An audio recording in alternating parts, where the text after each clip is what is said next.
Oi pessoal, meu nome é Ana Cláudia Silva, eu sou farmacêutica, doutora em Química e hoje a gente vai falar um pouquinho sobre os carboidratos. A gente vai entender quem são essas substâncias e aonde que a gente consegue encontrar elas. Vamos lá? Bom, eu trouxe aqui para vocês uma série de imagens que retratam os carboidratos, tá?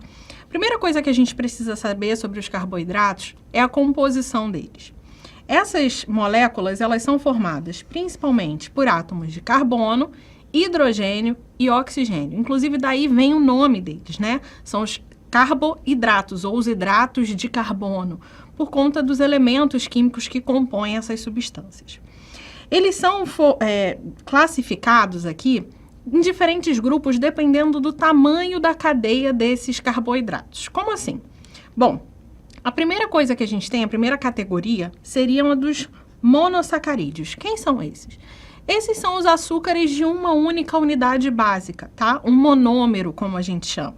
É o caso, por exemplo, da glicose, que vocês vão ouvir falar muito ao longo do estudo da disciplina de bioquímica.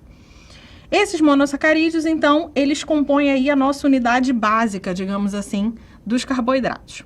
Depois deles, a gente tem os disacarídeos. Quem são os disacarídeos? Eles são formados por dois monossacarídeos que formaram uma ligação, tá? Então, a gente tem aí o exemplo da lactose, por exemplo, né? Da sacarose. Então, são um pouquinho mais complexos do que os monossacarídeos que a gente viu antes. Depois deles, a gente tem os oligosacarídeos. Os oligosacarídeos são um pouquinho maior ainda. Eles têm entre 2 e 10 monômeros de sacarídeos na composição deles. Isso quer dizer que todo disacarídeo acaba sendo também classificado como um oligosacarídeo, tá? Então, os exemplos, eles acabam sendo os mesmos. Seriam a sacarose e a lactose, por exemplo. E, por fim, a gente tem os polissacarídeos. Quem são os polissacarídeos? São estruturas de mais de 10 monômeros de monossacarídeos, tá? Então, a gente começa aí a ter uma estrutura maior, mais complexa, com uma série de ligações acontecendo. Os polissacarídeos mais comuns que a gente encontra no nosso dia a dia são o amido, a celulose e o glicogênio, por exemplo, que a gente vai discutir um pouquinho mais à frente. Bom, além dessa composição e dessa classificação de acordo com o tamanho da cadeia, uma vez formada a cadeia de polissacarídeos, ela pode ser de alguns tipos diferentes.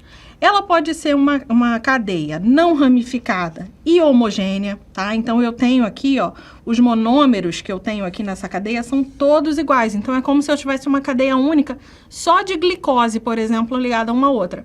Esse é o caso da celulose, né? Um polissacarídeo muito importante na estrutura das plantas. A gente tem a versão dos homosacarídeos que são ramificados. Esses homosacarídeos, eles fazem, além dessa cadeia reta que a gente está vendo aqui, ó, eles têm também ligações que criam uma segunda cadeia, né, lateral ali, cria uma ramificação que a gente chama. Isso é importante por quê? Porque isso diminui o espaço que eu vou usar para fazer o armazenamento dessas substâncias. Esse tipo de estrutura a gente encontra normalmente nos polissacarídeos que são usados para o armazenamento de energia nas nossas células. Então, é o caso do amido para as plantas e do glicogênio no organismo humano. A gente pode ter ainda polissacarídeos que são formados por monômeros diferentes, tá? Então, pode ser que não seja só glicose, eu posso ter glicose e, de repente, um outro tipo de monossacarídeo, e aí vai dar origem aqui a um polissacarídeo heterogêneo, que a gente chama, seria um heteropolissacarídeo, tá? Que também pode ser não ramificado ou ramificado. Uma outra forma que a gente tem de classificar os carboidratos depende da estrutura química deles. Como assim? Vamos dar uma olhada aqui, ó. Eu trouxe para vocês o exemplo, para a gente começar, do D-gliceraldeído e da dihidroxiacetona. Qual é a diferença entre esses dois carboidratos? A diferença é que no gliceraldeído eu tenho esse grupo funcional. Esse grupo funcional caracteriza a função orgânica chamada de aldeído, tá? E por isso, esse composto é denominado uma aldose. Vem exatamente da ligação com a função orgânica aldeído, tá? Na dihidroxiacetona, eu não tenho essa mesma estrutura. Vocês podem reparar aqui, ó. O que que eu tenho? Eu tenho esse mesmo C ligado a uma dupla com oxigênio, mas ele está entre 2 carbonos. Isso faz dele uma cetona, e é por isso que essa é uma cetose, tá? A outra coisa que a gente precisa levar em consideração é o tamanho da cadeia, ou seja, quantos carbonos eu tenho compondo esse carboidrato. Nesses 2 casos aqui, eu tenho, ó, 1, 2, 3, 1, 2, 3. Ou seja, os 2 são trioses.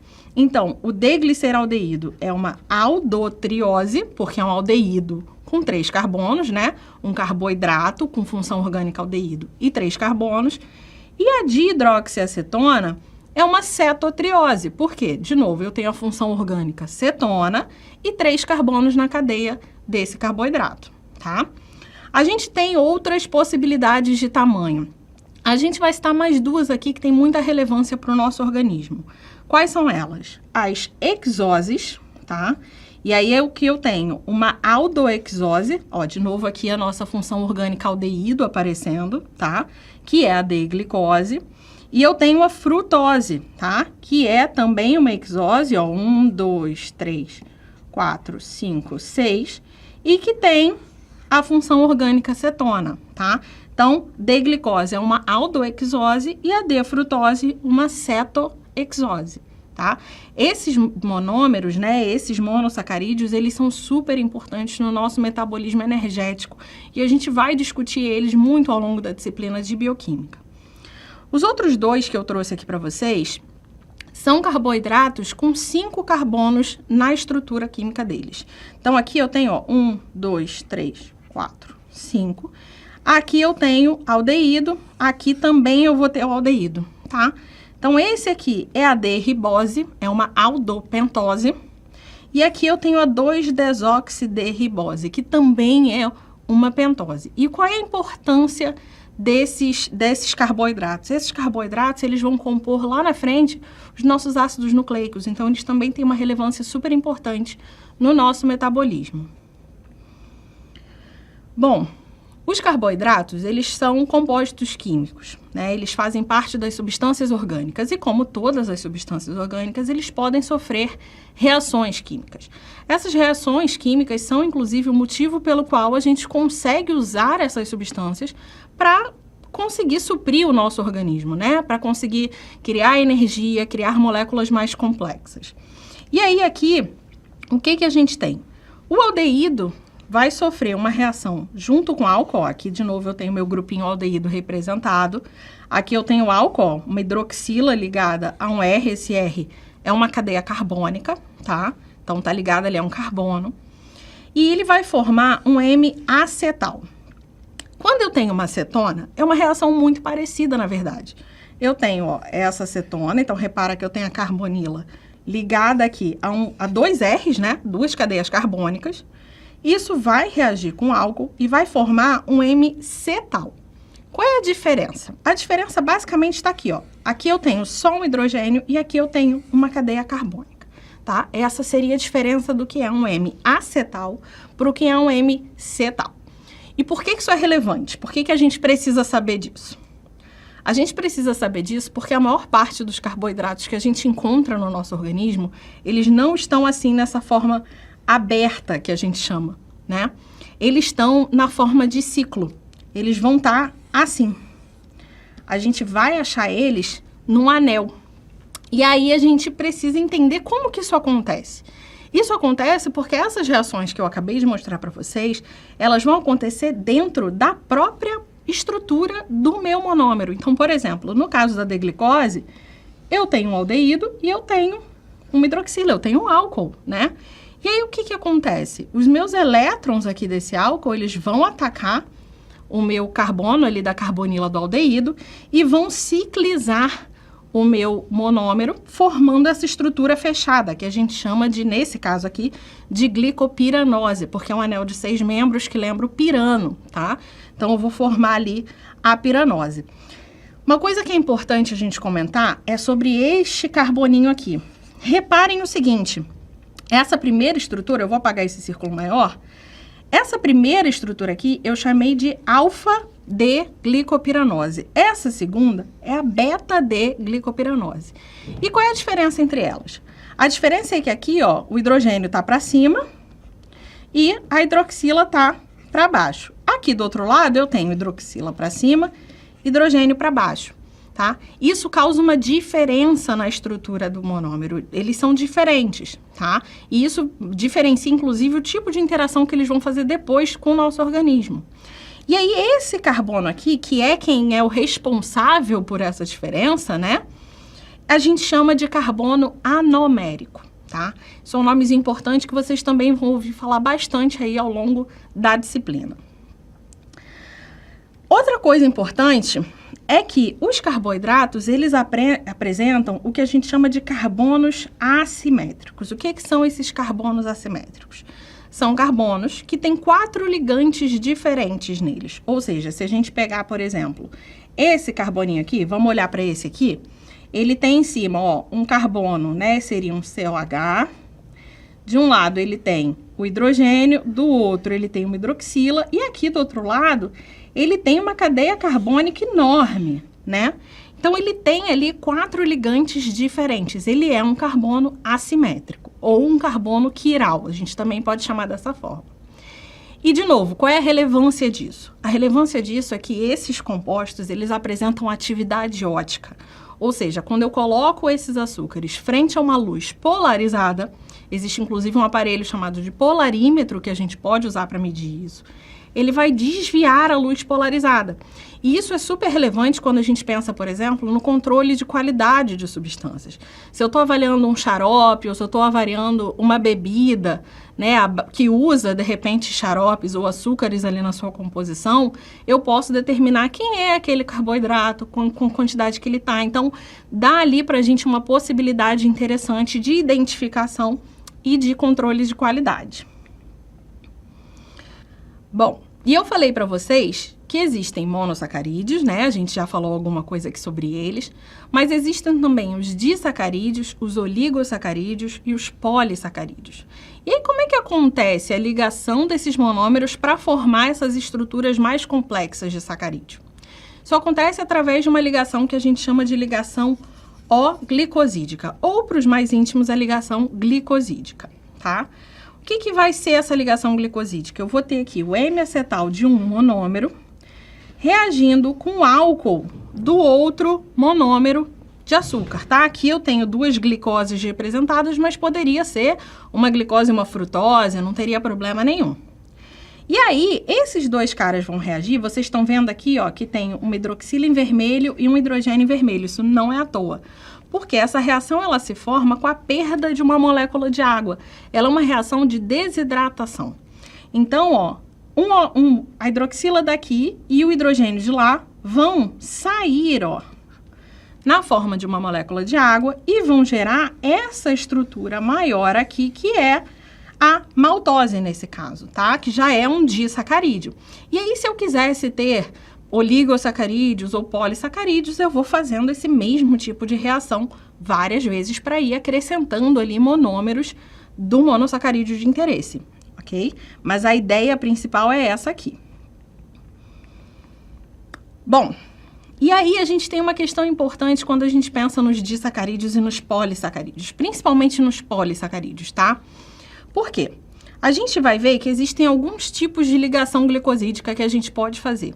A diferença entre elas principal é quem são os carbonos ali, quais são que estão envolvidos nessa reação química, tá? Então, o amido e o glicogênio, em geral, eles são formados por ligações do tipo alfa-1,4, que a gente está vendo aqui, ó. Foi aquela reação que a gente viu anteriormente na formação da maltose, tá? Mas, alguns pontos da cadeia, eles podem fazer também ligações do tipo alfa-1,6. E aí, por que isso é importante? Porque essas ligações alfa-1,6, elas formam uma ramificação nessa cadeia, tá? Elas criam aqui, ó, como se fosse uma outra cadeiazinha que vai correr em paralelo. E isso foi aquilo que eu já falei para vocês quando a gente falou lá dos polissacarídeos ramificados. Isso facilita quando a gente vai armazenar, porque eu tenho ali um volume um pouco menor, né? Eu não tenho uma cadeia tão comprida, ela tá um pouco mais ali estruturada de forma que fique mais fácil da gente conseguir armazenar. Um segundo ponto importante é o seguinte, eu trouxe aqui para vocês a celulose e o amido e o glicogênio, tá? Na celulose, vocês podem reparar, ó, que a gente tem ligações do tipo beta 1, 4. A celulose, gente, ele é um componente importantíssimo na parede de plantas, né? Na parede de células vegetais, tá? Qual é o objetivo da celulose nessas plantas? É dar estrutura para a parede, é proteção, tá? Então, é importante que esse polissacarídeo ele seja, de fato, um polissacarídeo que tenha a capacidade de proteger aquele organismo, né? Que no caso é a planta. E aí, por que isso é interessante? Porque esse tipo de ligação química, quando eles formam essas ligações beta-1,4, essas ligações elas vão formando cadeias retas e que tornam-se estruturas muito resistentes. Tá? Essa seria realmente a palavra. O nosso organismo, por exemplo, não é capaz de digerir esse tipo de ligação. Tá? Então, a gente não consegue metabolizar a celulose porque a gente não consegue romper as ligações do tipo beta-1,4. O amido e o glicogênio, por outro lado, que são aí compostos, né, com a função de armazenamento de energia, são polissacarídeos. O amido no caso da planta e o glicogênio no caso dos mamíferos, né, dos animais, eles têm função de armazenar energia, tá? E aí eles precisam, logicamente, fazer ligações que a gente consiga metabolizar, né? Então, eles fazem ligações do tipo alfa-1, 4, ó, que vocês podem ver aqui, e como eu já falei, eles também podem fazer ramificações do tipo alfa 1,6. Mas focando nessas, por que essa diferença é importante? Porque vocês podem ver que a beta 1,4 gerou estruturas que são o quê? Retas, são lineares, altamente resistentes. Quando eu pego a alfa 1,4, eu tenho uma estrutura que vai se curvando, tá vendo aqui, ó? E isso também ajuda muito no armazenamento de energia, porque essas estruturas são polares, elas puxam água para perto delas. E aí eu tenho ali uma superfície menor, então eu não vou armazenar, não vou puxar tanta água assim, tá?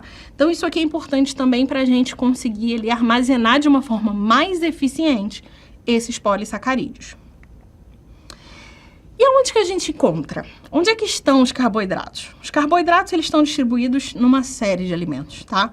A gente tem o exemplo da lactose no leite, que é bastante comum, algumas pessoas, inclusive, têm intolerância porque não conseguem, não tem a enzima que degrada esse disacarídeo. A gente acha ele no nosso açúcar de mesa, que é a sacarose, tá? A gente vai ter ali em frutas, toda a variedade de fruta vai ter ali carboidratos na sua composição. E nos pães, nas batatas, nas massas, nos biscoitos, né? Alimentos que, claro, alguns usam a própria sacarose na composição e outros que, como as batatas, por exemplo, têm uma reserva de amido bastante alta, porque são ali a reserva energética da planta, tá? Bom, gente, era isso que eu tinha para passar para vocês hoje. Espero que vocês tenham gostado desse vídeo e até a próxima.